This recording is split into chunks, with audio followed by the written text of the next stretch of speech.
वो बिल्कुल नंगे रहते, तन पर कोई लंगोटी भी नहीं रखते। तो वैष्णव साधु कहने लगे, ओ शरड फरड, तुम नहाते न धोते, टट्टी के हाथ भी ना धोते न कम्यो, और तुमको हम सर्वश्रेष्ठ बार मरो, हम नहाएंगे पहले। अब वो नहाना नूना तो भूल गए, पर भी कभी आग लगी कोई नहीं, पर भी याद आई, लट्ठम लट्ठा मुक्को मुक्का। ये काफी वर्ष पहले की बात है। और तलवार निकाल ली, आपस में जैसे छुर्रा घोंप दे, गर्दन काटे एक दूसरे की। भगवान भी भूल गए और कत्लेआम कर दिया वहां 25,000 लगभग। वो तमोगुण के उपासक कटका मर गए, लड़का मर गया, गंगा के पानी में लाश लाश होगी, सब ही सब हो गए। ओहो। अब उसके विषय में परमेश्वर द्वारा दिया गया ज्ञान, आदरणीय गरीबदास साहिब जी को जो ज्ञान प्राप्त हुआ परमेश्वर से, उस ज्ञान के आधार से क्या बताया है, तीर तुपक तलवार कटारी जमदड़ जोर बधावे हैं, हर पैड़ी हर हेत न जाण्या वाजा तेग चलावे हैं, काटे शीस नहीं दिल करुणा वो जग में साध कवावे हैं, जो जन उनके दर्शन को जावे उनको भी नरक पठावे हैं। ओह, ये भी बैदा है, बैधे से भेद अलैदा, ये भी बैधा, बैधा क्यों जाण्या हम सतगुरु बैठे नो जाण्या। अब क्या बताया है कि तीर तुपक तलवार कटारी और डट के युद्ध करते हैं ये साधु, जिनको हम साधु कहते थे, संत कहते थे। और हर पैड़ी हर हेत ना जाना, हर की पैड़ी कहे और भगवान में प्यार भी को ना उपजा। और के नान पर बिजली पड़े थी, 2 मिनट आगे पाछे ना लेते हैं, के जुल्म कर डाला उन्होंने। हर पैड़ी हर हेत ना जाना, और वहां जा तेग यानी तलवार चलावे है, और काटे शीस और नहीं दल करुणा वो जग में साध को आवे हैं। उन्हें संत भी कहते हैं, साधु भी कहते हैं, जो ऐसे निर्दयी। और जो जन उनके दर्शन को जावे उनको भी नरक पठावे हैं। ऐसे नालाक का दौरा कोई शिक्षा लेने जा के देंगे वो ये बकवाद, मार काट सिखावेंगे। तो क्या बताते हैं, परमात्मा भी यही कहते थे, तिनके सुत हैं तीनों देवा, ये अंधर जीव करते हैं सेवा, गुण तीनों की भक्ति में ये भूल पड़ो संसार, कह कबीर निज नाम बिना कैसे उतरो पार। बोलो सतगुरुदेव जय। परमपिता परमात्मा पूर्ण ब्रह्म सारी सृष्टि के रचनहार कुल मालिक कबीर देव, कबीर साहब, कबीर अल्लाह, अल्लाहु कबीर, ये वही परमात्मा है जिसने सर्व ब्रह्मांडों की रचना की है। ये वही परमात्मा है जो अंगारी है, बम्भारी है। अंगारी कहते हैं अग माने पाप, अरि माने शत्रु, जो हमारे पाप कर्मों का नाश कर सकते हैं, एकमात्र यही परमेश्वर है। और जो हमें काल के बंधन से छुड़ा सकते हैं वो यही परमात्मा कबीर जी हैं, जो बनारस में, काशी में, भारतवर्ष की पवित्र भूमि पर सन 1398 में, संवत 1455, ज्येष्ठ उतरते की पूर्णवासी ज्येष्ठ सुदी पूर्णिमा को एक लहर तारा तालाब, लहर तारा नामक सरोवर के अंदर विकसित एक कमल के फूल पर शिशु रूप धारण करके सतलोक से आकर विराजमान हुए। और वहां से उनको नीरू नीमा नाम के जुलाहा दंपत्ति उठाकर ले गया। वो निसंतान थे, उन्होंने उनकी बच्चे की तरह परवरिश की। परमात्मा लीला करते हुए जब 5 वर्ष के हुए, उसी समय से बड़े बड़े विद्वान पुरुषों की, बड़े बड़े मंडलेश्वरों की, महर्षियों की ज्ञान में छुट्टी कर देते थे, उनके छक्के छुड़ा देते थे। लेकिन वो ढीठ थे, परमात्मा के सत्य वचनों पर भी विश्वास नहीं करते थे, सच्चाई को आंखों देखकर भी वो नहीं मानते थे, क्योंकि वो प्रभु पद प्राप्त कर चुके थे, वो महंत बन गए थे, काफी शिष्य उनके हो चुके थे। परमात्मा कहते हैं राज तजना सहज है, सहज त्रिया का नेह, और मान बढ़ाई ईर्षा दुर्लभ तजना ये। और जब तक हम मान बढ़ाई ईर्षा नहीं तजेंगे, परमात्मा हमारे निकट नहीं आ सकता। तो ये वो परमात्मा है पूर्ण ब्रह्म, जिसने सर्व ब्रह्मांडों की रचना की। वो परमात्मा आकर के हमें अपनी लीला करते हैं और साथ में यथार्थ ज्ञान से परिचित कराते हैं, यथार्थ आध्यात्मिक ज्ञान से, और हमें इस मानव जीवन की वैल्यू बताते हैं, इसके महत्व से परिचित कराते हैं। पुण्यात्माओं, परमेश्वर कहते हैं मानुष जन्म दुर्लभ है, भाई मिले न बारंबार, जैसे तरवर से पत्ता टूट गिरे, वो बहोर नहीं लगता डार। आज आपका परिवार है, खूब आनंद मंगल है, और कभी भी किसी भी सदस्य की किसी समय अचानक किसी भी कारण से मृत्यु हो जाती है, वो पुनः आपको उसी रूप में नहीं प्राप्त हो सकता, ना वो वहां आ सकता, ना उसको मालूम तू कौन था, कितना आया है, कहाँ गया। परमात्मा हमें याद दिलाते हैं कि तुम काल के जाल में फंस चुके हो, और इस काल भगवान ने, जो 21 ब्रह्मांड का स्वामी है, जो ब्रह्म नाम से सुप्रसिद्ध हो चुका है, जिसको ऋषि महर्षि ब्रह्म नाम से जानते हैं, ये काल है, इसको श्राप लगा हुआ है 1,00,000 मानव शरीरधारी प्राणियों के नित आहार करने का। उसके लिए इसने अपने तीनों पुत्रों को एक एक गुण से परिपूर्ण कर रखा है, अपनी सुनियोजित चाल से।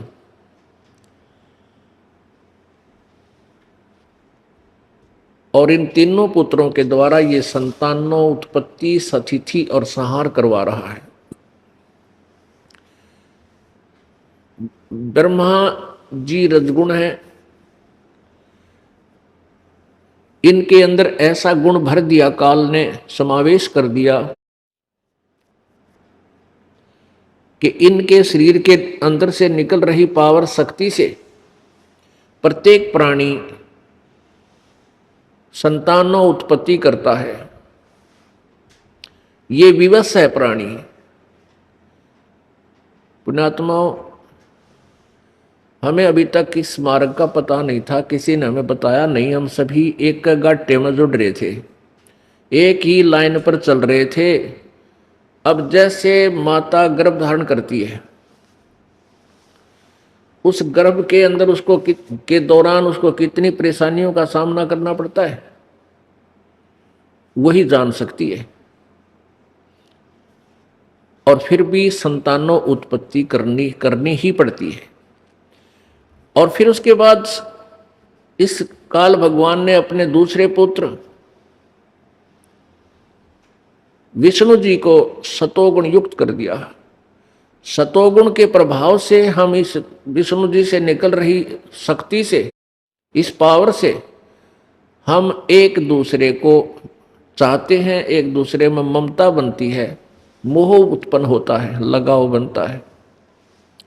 इस मोह से दूर होना जीव के बस की बात नहीं।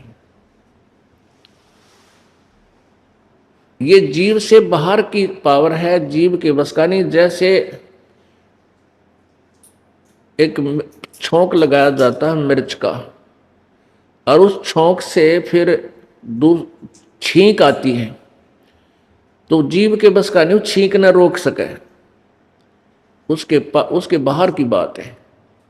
इसी प्रकार इस काल ने तीनों पुत्रों के द्वारा हम सभी प्राणियों को इतना विवश कर दिया कि हम चाहकर ना चाहकर संतानों उत्पत्ति अवश्य करेंगे। फिर ऐसे लोक वेद शुरू कर दिए इसने कि भाई पुत्र बिना मोक्ष नहीं। मान ले कोई चाहे भी वह बेटा ना हो बेटी ना हो तो कोई बात नहीं, मान ले किसी का संतान नहीं हुई संस्कारवश, तो दूसरे ना टेकन दे, कोई न कोई आके इंजेक्शन लाए जाएगी, कोई पड़ोसन आ जाएगी, कोई रिश्तेदार आ जाएगा, आए बालक कोई ना, तो ओहो संतान तो चाहिए बेबे।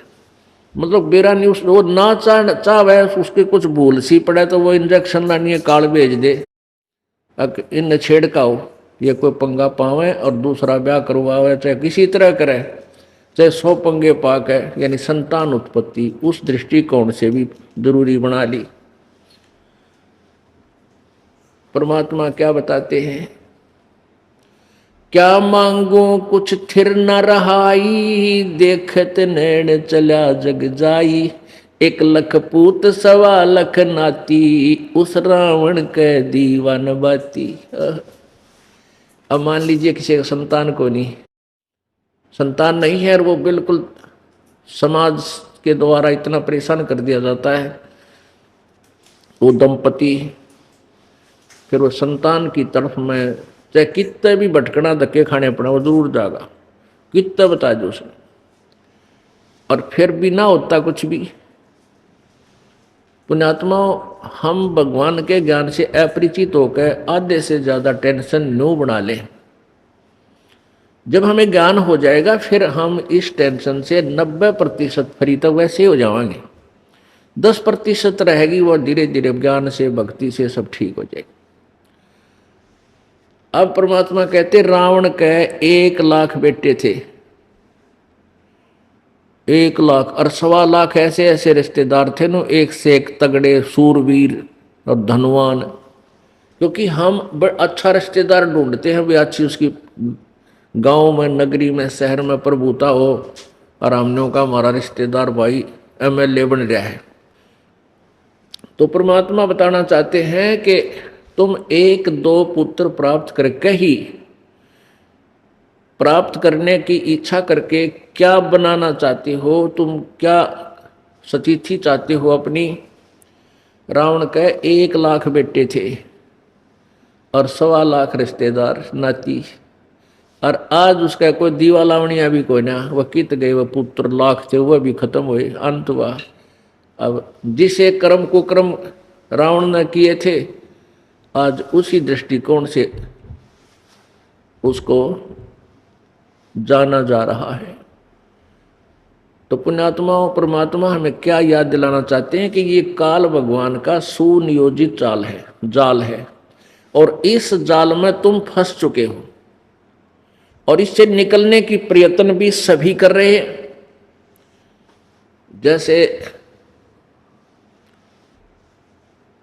प्रत्येक प्राणी मनुष्य शरीरधारी 1% तो हो सकता है जो बिल्कुल सीधे जड़ जूनी से आए हैं, वो भगवान नहीं चाहते, 2% होंगे पूरे विश्व में, अन्यथा परमात्मा को चाहने वाली आत्माओं की कमी नहीं।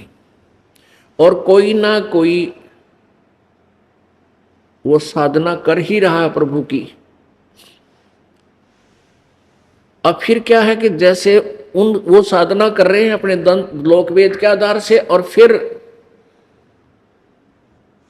जिनको ये ज्ञान हो जाता है परमात्मा के तत्व ज्ञान से कि हम काल के जाल में फंस चुके हैं, और फिर भी आप एक भरसक प्रयत्न नहीं करते, सावधानी नहीं बरतते, तो फिर भी उस भक्ति का कोई यूज नहीं, कोई लाभ नहीं। तो परमात्मा हमें आगाह करना चाहते हैं कि तुम जिस जाल में फंस चुके हो उससे निकलने से ही तुम्हारा कल्याण होगा। उससे उस जाल को समझाते हुए परमात्मा बता रहे हैं कि झूठे सुख को सुख कहे ये मान रहा मन मोदे, ये सकल चबीना काल का कुछ मुख में कुछ गोदे। ये सब काल आहार है। 1 लाख मानव शरीरधारी प्राणियों के सूक्ष्म शरीर को, ये ऊपर जो कवर है ये तो बिल्कुल व्यर्थ है, इसके अंदर एक सूक्ष्म शरीर है। उस सूक्ष्म शरीर के अंदर ही हम भक्ति संचित करते हैं। जैसा जितनी भी जो भक्ति करता है जिस प्रकार की, उसी तरह से उसमें उतनी पावर आ जाती है उस सूक्ष्म शरीर में। और जितने हम पाप करते हैं वो पाप भी और पुण्य भी उस सूक्ष्म शरीर के अंदर हमारा अकाउंट अंतःकरण रूपी कंप्यूटर में फीड रहता है। ये शरीर तो ऐसा है जैसे सर्प कांचली छोड़ जा। आपने देखा होगा सर्प कैंचुली त्याग देता है, वो सर्प के ऊपर के शरीर का कवर था, वो सर्प नहीं था। इसी प्रकार ये जो शरीर है ये तो ऊपर की कांचुली है और वो सर्प न्यारा है। ये जीव जो और शरीर है इसके अंदर वो एज इट इज है, जैसा ये है आपका, स्त्री का है या पुरुष का, इसमें से यूं का यूं बाहर इस शरीर से बाहर निकल जाएगा। वो सूक्ष्म शरीर है और ये सूक्ष्म शरीर तब तक वैसा ही रहेगा जब तक आप दूसरी योनि प्राप्त नहीं कर लेते। जब आप दूसरी योनि से निकलोगे, जैसे कुत्ते की योनि से निकला ये प्राणी, फिर कुत्ते की योनि जैसा शरीर इसका रहेगा सूक्ष्म, जब तक ये नेक्स्ट शरीर धारण नहीं कर लेता। तो परमात्मा हमें क्या बताना चाहते हैं कि इस काल ने हमारे अंदर उस सूक्ष्म शरीर के अंदर जो भी आप प्रतिदिन आहार करते हो, घूटी सूटी लगाते हो, तम्बाकू पान खाते हैं, पता ऐसी ऐसी बीमारी ला ली इस मानव ने। तम्बाकू सूंघेंगे या ओखटी पीवेंगे, बीड़ी सिगरेट पीवेंगे, बताया कोई पीने की चीज थी, कड़क क्या खोज कर बैठे, क्यों काल ने करवा दी। तो ये इस प्रकार के जो खट्टे मीठे चटपटे जिस प्रकार के भी आप भोजन आहार करते हो, इन सब का सूक्ष्म अंश उस सूक्ष्म शरीर में फीड हो जाता है, उसमें वो ऑटोमेटिकली जमा हो जाता है, डिपॉजिट हो जाता है। और फिर उस सूक्ष्म शरीर को जब ये शरीर छोड़कर जाता है तो तपतशिला है, एक तई है बहुत लंबी तवी, 21वें ब्रह्मांड के आखिरी हिस्से में टॉप मोस्ट प्लेस पर, सबसे ऊपर के स्थान पर, और वहां वो अपने आप स्वतः गर्म रहती है, बहुत तेज उसमें अग्नि है, इतनी गर्म है। और उसके ऊपर 1,00,000 मानव शरीरधारियों को वो सूक्ष्म शरीर को ये पटक देता है। ऑटोमेटिक सिस्टम है इसका। उसके बाद वहां वो तपतशिला के ऊपर ये जीव खूब तड़पते हैं, इनके अंदर से वो गंध निकालता है जो सारे जीवन में घुटी शूटी लाई, शराब तम्बाकू खाया, पान खाई, सुल्फा पिया, या और खट्टे मीठे पदार्थ, काजू किशमिश, जो जिस प्रकार के भी चटपटे स्वाद किए, उन सब का मिला जुला अंश उस तपतशिला पर वो छोड़ देता है। जीव मरता नहीं पर दुखी बहुत होता है, परेशानी बहुत होती है, तड़पता है, बुरी तरह चिल्लाता है। इस प्रकार ये काल, तो वहां से फिर क्या होता है कि वो जब उनका ऑटोमेटिक सिस्टम है, जिसने कम व्यसन किए हैं, गुट्टी सूटी कम ला रखी है, बुरे ये जो है ना तम्बाकू नहीं पिया, उनमें कम विकार होते हैं, कम वो डिपॉजिट माल होता है काल का आहार, इसलिए वो जल्दी वहां तपतशिला से छूट जाते हैं। और जिनने घनी दारू पी रखी है, ज्यादा ओके पाट रखे हैं और पान खाया करते, तम्बाकू खाते थे, सुल्फा पीवे थे, वो काफी देर तक वहां तड़फाए जाते और ज्यादा समय लेते हैं वो छोड़ने में उस गंध को। और फिर वो सभी के सभी वहां तपतशिला से ऑटोमेटिकली उड़ जाते हैं। फिर कहाँ आते हैं? धर्मराज के दरबार पर, न्यायाधीश के न्यायालय में, जो काल का यहाँ न्यायाधीश है, धर्मराज जिसको कहते हैं, वहां आकर खड़े हो जाते हैं। और फिर उनका अकाउंट बताया जाता है, उनका सबको आगे क्या बनना है, उनको आगे सबको, कोई गधा बनना है गधा बने, अच्छे पुण्य है तो स्वर्ग जाना स्वर्ग जा, और जिसने जैसे कर्म है फिर वो चला जाए। इस प्रकार इस काल ने प्रोसीजर बना रखे हैं। तो परमात्मा क्या कहते हैं कि ये काल ने, इस काल ने आपको अपने जाल में इसलिए फंसा रखा है, आपको इसलिए मिसगाइड कर रखा है, इसलिए आपको विवश किया हुआ है संतानों उत्पत्ति के लिए। ऐसा ऐसा सिस्टम बना दिया, जीव के बस की बात नहीं है, संतान उत्पत्ति ना करे। तो परमात्मा हमें याद दिलाते हैं, इस झूठे सुख को सुख कहे ये मान रहा मन मोदे, ये सकल चबीना काल का कुछ मुख में कुछ गोदे। गीता ज्ञानदाता अध्याय नंबर 11 के श्लोक नंबर 32 में कहता है कि अर्जुन, मैं देख ये ऐसा काल हूं। श्री कृष्ण के शरीर में प्रवेश करके वो काल बोल रहा था, जो ब्रह्मा विष्णु महेश का पूज्य पिताजी है, और फिर श्री कृष्ण के शरीर से बाहर निकलकर अपना वास्तविक भयंकर रूप दिखाया, जिसको देखकर अर्जुन जैसे योद्धा भी कांपने लग गए। थर थर देही कांप रही है उसको देखकर। पुण्यात्माओं, भगवान को देखकर डर नहीं लगता। वो तो काल था और आपका मैं काल हूं, सबका नाश करने के लिए आया हूं, अब प्रगट हुआ हूं।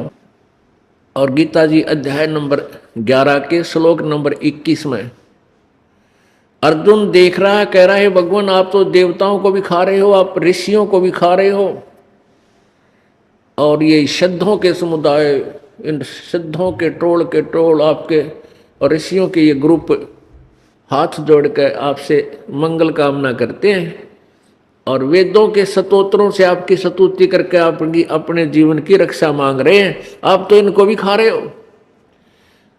तब 11वें अध्याय के 32वें श्लोक में कहता, मैं तो भाई काल हूं और सबको खाऊंगा, सबको खाने के लिए अब प्रवृत्त हुआ हूं।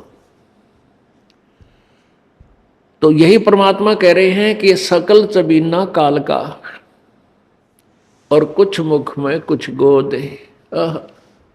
मुख में तो वो है जो 1 लाख चले गए, वो तो उसने खा लिए, और दूसरे बाकी ये आपको यहां सुरक्षित रखा हुआ है कुछ दिन के लिए, और ना जाने कब और किसकी टिकट कट जा, किस टाइम कट जा।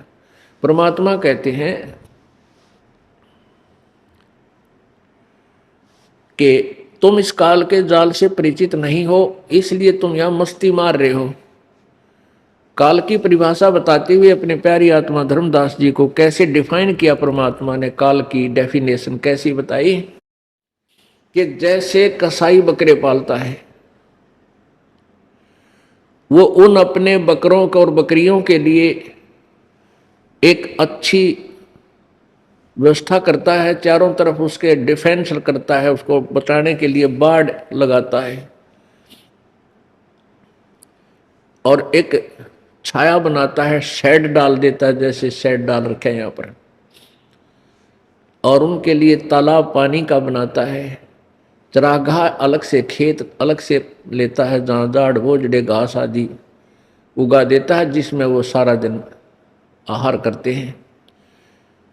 तो इस सुविधा को देखकर, और वो बकरे और बकरी अपनी संतान उत्पत्ति करते हैं, उनका उन बच्चों में कितना मोह होता है ये तो आप खूब परिचित हैं। अब वो बकरे क्या समझते हैं, वो बकरियां, कि हमारा जो स्वामी है, हमारा मालिक है, जिसने हमें यहाँ पर रखा है, वो बहुत ही अच्छा है, दयालु है, उसने हमारे लिए शेड बनवा रखा है, उसने हमारे लिए जल की व्यवस्था कर रखी है, उसने हमारे चारे की व्यवस्था कर रखी है। और जब वो कसाई आता है बकरों में, पुण्यात्माओं, ये वही आत्मा है जो मनुष्य शरीर से गई हुई है। इन आत्मा को पूरी सेंस होती है कि कौन बुरा है, कौन अच्छा है, कौन तुझे प्यार देता है, कौन तेरा लठ मारता है। जो प्यार से व्यक्ति बोलता है तो पशु भी उसके पास अपने आप देखते ही चल पड़ते उसकी तरफ प्यार देने के लिए। तो वो कसाई वहां आता है जब, तो वो उनको लगता है जैसे बहुत बड़ी आदमी है, बहुत अच्छा व्यक्ति है, और वो आकर के देखता है, उनके हाथ पकड़ता है ऐसे, वो तो देखता है कि कितना मांस हो गया इसमें बकरे में, कै किलो का, कितने कै किलो का हो गए हो, और बकरा उसको प्यार देता है कि वो तेरे को प्यार दे रहा तेरा मालिक, और वो उसको चाटता है जीव से प्यार देता है बकरा किसको, उस दुश्मन को, एक अच्छा आदमी समझ के कसाई को। और वो क्या देख रहा है कि इसमें मांस कितना हो गया, कितने का बिकेगा यूं। और फिर जब उसको कहीं से ऑर्डर आ जाता है 5-10 बकरियों का, वो ना देखता किसकी माँ मर रहेगी कटेगी, किसका बेटा कटेगा या बेटी कटेगी, लाठी लेकर और 10 छांट ले मोटे मोटे निकाल ले जाता है और जाकर कड़च करा देता है। बाकी रोने वाले रोते रहते, उनको पता लग जाता है कि ये गए कहीं ना कहीं, लौट कर नहीं आएंगे। तो उन बकरों में भी ऐसे खलबलाहट मच जाती है, इधर उधर भागते हैं, फिर भागन थोड़ा दे है। तो परमात्मा हमें याद दिलाते हैं कि तुम कसाई के बाड़े में बंद कर रखे हो, यहाँ 21 ब्रह्मांड है इस कसाई का बाड़ा। अब क्या बताते हैं कि जैसे हम यहाँ देखते हैं भाई बढ़िया तो हवा चला है, कितना सुंदर प्रकाश सूर्य का है, और कितनी अच्छी काजू किस्मत सेब संतरे, फिर चने गेहूं बाजरा ज्वार, कितनी बढ़िया ये फसल आहार अन्न हमें दिया है। और पृथ्वी के अंदर एयर कंडीशन ला रखा, गर्मियों में ठंडा जल और सर्दियों में गर्म निकला है। तो इसको देख करके हम सारी व्यवस्था से, और कितनी अच्छी दरियाएं बह रखी बहा रखी हैं, झरने बह रहे हैं शीतल जल के, तो हम ये सोचते हैं मैं भगवान तो भगवान न पड़ा है, यानी बहुत ही अच्छा भगवान है, तो कमाल कर रखा है, कितनी सुविधा दे रखी है हमारे को। पर हमारी तो बकरियां जैसी बुद्धि हो रही है, हमने ना सोचते यूं मार क्यों रहा फिर हमारे को।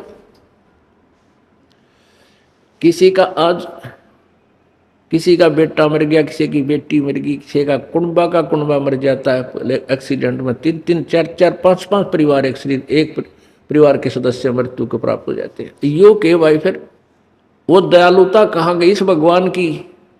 परमात्मा हमें याद दिलाते हैं तुम इस काल को भगवान मान बैठे हो, भगवान नहीं है। और इसके 21 ब्रह्मांड में कहीं भी तुम्हें सुख का नाम नहीं है। हम सतलोक में रहा करते थे आप सभी, और वहां आपके आज भी वो स्थान खाली पड़े हैं जहां तुम रहा करते, ये सच कर मान लेना। आप अपनी नालायकी तो इस काल के साथ चुंगल में फंस गए, इसके उपासक होकर यहाँ आ गए। और यहाँ क्योंकि ये हमारा मालिक नहीं है, ये हमारा पिता नहीं है। अपने माता पिता को अपने बच्चों का दुख होता है, वो इतना दुख नहीं दे सकता जैसे काल हमें दे रहा है। किसी की टांग कट गई, किसी की को अंधा हो रहा है, किसी का कोड लग गया, किसी के किसी प्रकार की कोई कैंसर, कोई चिल्ला रहा है किसी और बीमारी से, फिर गधे बनाया, गधी बना दी, कुत्ते बना दिए, खाज लाएगी, कीड़े पड़ गए, और कोई रहम नहीं। तो ये हमारा नहीं है, क्योंकि अपने को दुख होता है। वो अपना कौन है? वो कबीर परमात्मा अपना परमपिता है, अपना मालिक है, अपना स्वामी है। और उसने आज भी हमारे इस दुख की चिंता है, इसलिए वो परमेश्वर रह रह कर यहाँ आता है, ताकि ये बोले प्राणी फिर समझ, फिर पहचान ले मेरे को और मान ले मेरी बात को, इनको भक्ति से परिपूर्ण करके और सतलोक ले चलूं जहाँ ये सदा सुखी थे। यहाँ कोई प्राणी सुखी नहीं है, कोई भी सुखी नहीं है, क्योंकि गरीब व्यक्ति सोचता है कि वह धनवान सुखी होगा, और धनवान को सपने में भी सुख नहीं हो सकता, ये गारंटीड बात समझ लेना। और धनवान समझता है भाई ये राजा लोग सुखी होंगे, अच्छा टैक्स टूक्स लावे, डांट मार जा हैं, और आगे पाछे इनके पुलिस हूँ करती गाड़ियां चले। राजा को सुख 7 जन्म भी नहीं हो सकता। राजा जितना दुखी प्राणी इस पृथ्वी पर नहीं है, सत्कर मान लेना आप। क्योंकि हमने सारे उल्टे आंकड़े फिट कर रखे अपने सुख के ढूंढने के लिए। अब एक परिवार का सदस्य, एक परिवार का मुखिया जिसके 5 सदस्य हों, वो कितना दुखी होता है उनकी सारी व्यवस्था बनाने में। और राजा तो एक क्षेत्र का पिता हो जाता, मालिक होता है। उसको तो स्वप्न में भी जो है ना रात को भी नींद नहीं आती। कभी तो किसी दूसरे राजा से चिंता कहीं वो आक्रमण ना कर दे, कभी अपने ही मंत्रियों से चिंता कहीं ये तेरा राज पलट ना दे। इस प्रकार उसकी घिघी बंधी रहे दिन रात। हमने देखा है बड़ा लंबी गाड़ी में चल रहा है, उसका जी ये जाना जिसा वो चल रहा है गाड़ी में। तो फिर राजा सोचते हैं भी देवता लोग सुखी होंगे स्वर्ग के। अब स्वर्ग में आप इन देवताओं की कथा सुन लो। अब इसमें विष्णु पुराण में कथा हुआ है कि एक बार राक्षसों ने स्वर्ग पर आक्रमण कर दिया और सारे देवता भाज गए। कोई कितना छुप गया, कोई कितना छुप गया, वो कित गया उनका स्वर्ग का सुख। उड़ा रोटी भी ना मिलती, गुफा में फंस रहे सारी पुरान माटी वाली। अंदर भी भाज गया और राजा भी पता नहीं कहाँ जाकर छुपया। तो इनको सुख नाम की कितना चीज नहीं, सारा आग लाग रही है। या किया परमात्मा कहते हैं ब्रह्मांड 21 आग लगी है, कृत्रिमबाजी सब ठगी है। 21 ब्रह्मांड में आग लगी पड़ी है। परमेश्वर हमें क्या याद दिलाते हैं, भाई तन दर सुखिया कोई न देखा, जो देखा सो दुखिया हो। उदय अस्त की बात करते हैं, मन सबका किया विवेका हो, सबका किया विवेका हो। जैसे आपने कल देवी श्रीमद् देवी भागवत पुराण में प्रथम स्कंद में पढ़ा था, भगवान विष्णु कह रहा है कि मैं अधिकतर ज्यादातर तप करता हूँ, कठिन तप करता हूँ, और फिर इन निकम्मे राक्षसों के साथ युद्ध करता हूँ, फिर इनको मारता हूँ। कभी थोड़ा वो समय मिला तो लक्ष्मी के साथ सुख पुरुष में व्यतीत करता हूँ। कभी वो सूत बैठ जाता है, ना तो घीघी बंधी रहे वो आगा। तो परमात्मा कहते हैं भाई मैंने सारे देख लिए, थारे देवता और भगवान, इन कोई सुखी नहीं इस पृथ्वी पर, इसी किस ब्रह्मांड में तो आग लाग रही है। भाई तन दर सुखिया कोई ना देखा, जो देखा सो दुखिया हो।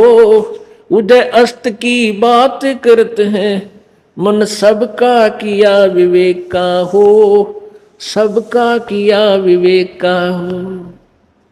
भाई घाटे बाधे सब जग दुखिया, के गृहस्थी बैरागी हो। घाटे बाधे सब जग दुखिया, के गृहस्थी बैरागी हो। सुख देव ने दुख के डर से, गर्भ में माया त्यागी हो, गर्भ में माया त्यागी हो। तंदर सुखिया कोई न देखा, जो देखा सो दुखिया हो। उदय अस्त की बात करते हैं, मन सबका किया विवेका हो, सबका किया विवेका हो। भाई जंगम दुखिया योगी दुखिया, तपस्वी को दुख दूना हो। जंगम दुखिया योगी दुखिया, तपस्वी को दुख दूना हो। आशा तृष्णा सब में व्यापे, कोई मैल ना सुना हो, कोई जीव ना सुना हो। तंदर सुखिया कोई न देखा, जो देखा सो दुखिया हो। उदय अस्त की बात करते हैं, मन सबका किया विवेका हो, सबका किया विवेका हो। भाई साच कहूं तो जग ना माने, पर झूठ कही ना जाई हो। साच कहूं तो जग ना माने, झूठ कही ना जाई हो। ब्रह्मा विष्णु ये शिव जी दुखिया, जिन ये राह चलाई हो, जिन ये राह चलाई हो। तंदर सुखिया कोई न देखा, जो देखा सो दुखिया हो। उदय अस्त की बात करते हैं, मन सबका किया विवेका हो, सबका किया विवेका हो। भाई सुरपति दुखिया भूपति दुखिया, रंक दुखी बपरीती हो। सुरपति दुखिया भूपति दुखिया, रंक दुखी बपरीती हो। कहे कबीर और सब दुखिया, एक संत सुखी मन जीती हो। संत सुखी मन जीतियो, तंदर सुखिया कोई न देखा। जो देखा सो दुखिया हो, उदय अस्त की बात करते हैं। मन सबका किया विवेका हो। सुरपति दुखिया भूपति दुखिया, रंक दुखी बपरीती हो। सुरपति दुखिया भूपति दुखिया, रंक दुखी बपरीती हो। कहे कबीर और सब दुखिया, एक संत सुखी मन जीती हो। संत सुखी मन जीतियो, तंदर सुखिया कोई न देखा। जो देखा सो दुखिया हो, उदय अस्त की बात करते हैं। मन सबका किया विवेक हो, सबका किया विवेक हो। अपने आत्मा परमात्मा ने कितने किस किस प्रकार से किस तरीके से हमें समझाने की चेष्टा की है कि तुम इस संसार में सुख की तलाश कर रहे हो।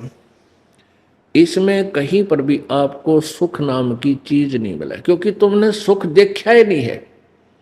हमने सुख का पता ही नहीं, हम भूल चुके हैं जो सुख हम सतलोक में छोड़कर आए थे। वह कैसा सुख है? शंखों लहर बेहर की उपजे, कहर नहीं जा कोई। दास गरीब अचल अविनाशी, सुख का सागर सोई। शंखों लहर मेहर की उपजे।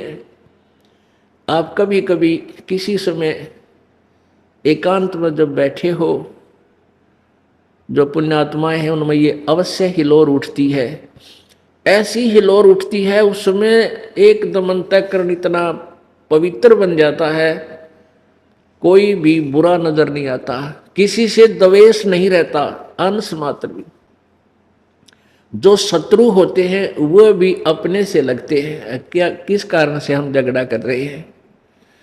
और वो हिलोर वह लहर होती है थोड़ी सी देर की, और वह फिर चली जाती है, जो समाप्त हो जाती है हृदय से।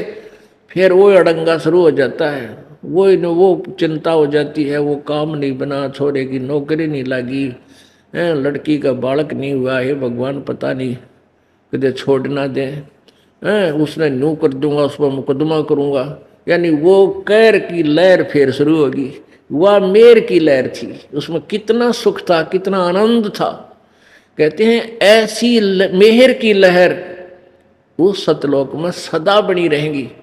वो जीव के बस का नहीं, वहाँ ऐसा शरीर आपको मिलेगा, आप में द्वेष हो ही नहीं सकेगा। और ना ही वहाँ कोई राग है, द्वेष है, क्योंकि वहाँ सबको एक जैसा आहार है और एक जैसा वहाँ सारा व्यवस्था व्यवहार है। अपने आत्मा आप यहाँ आए हो इस सतलोकाश्रम बरवाला में, यहाँ से आप एक हफ्ता रुक जाओ, एक भंडारे में एक जैसा आहार सब भाई बहनों को मिलेगा, एक जैसा बिस्तर मिलेगा, कोई द्वेष से को नहीं। नो निक भाइयों घी ला के खा गया, मेरे दी सूखी दे दी, यहाँ लड़ाई हो जाए अगर थोड़ी बहुत मन में दोष आ जा है तो यहाँ फिर द्वेष बनाए को नहीं। वो कोई नाला के बेमतलब बनाओ तो दूसरी बात है। एक रजाई तले बिछावर, एक ओढ़ ऊपर, दूसरा ते वो भी बैठा रहो, डडा सर्दी में मरता रहे, वो तो नालायक आदमी एक आधा आ जाया करे। तो ऐसे वो तो द्वेष आप पर पैदा कर लेगा जब ऐसी बकवाद कर रहा है। नहीं तो सब ने एक जैसा व्यवहार बनाना चाहिए। आप बालक नहीं हो, आप भगवान के बच्चे हो, बुद्धिमान हो, भक्त हो, संत हो। तो यहाँ आप जितने दिन रहोगे आपके मन में कोई द्वेष नहीं। इसी प्रकार ये तो एक रिहर्सल है उस सतलोक की, और वहां जाकर के आपको कोई वहां तो चीजें न्यारी है, आपको वर्णन करें तो हमने वह वर्णन भी ना करना आता। किस एग्जाम्पल से आपको भगवान वहां के सुख को समझाएं, क्योंकि वो सुख तुमने देखा ही नहीं। एक अंदाजा सा बताया जाता है वहां इतना सुख है। आप सुन रहे थे जगत गुरु तत्वदर्शी संत रामपाल जी महाराज जी की मंगल प्रवचन। अधिक जानकारी के लिए संत रामपाल जी महाराज यूट्यूब चैनल पर विजिट करें। लास्ट भक्ति यूट्यूब चैनल को सब्सक्राइब सब्सक्राइब करें और बेल आइकन को प्रेस करें।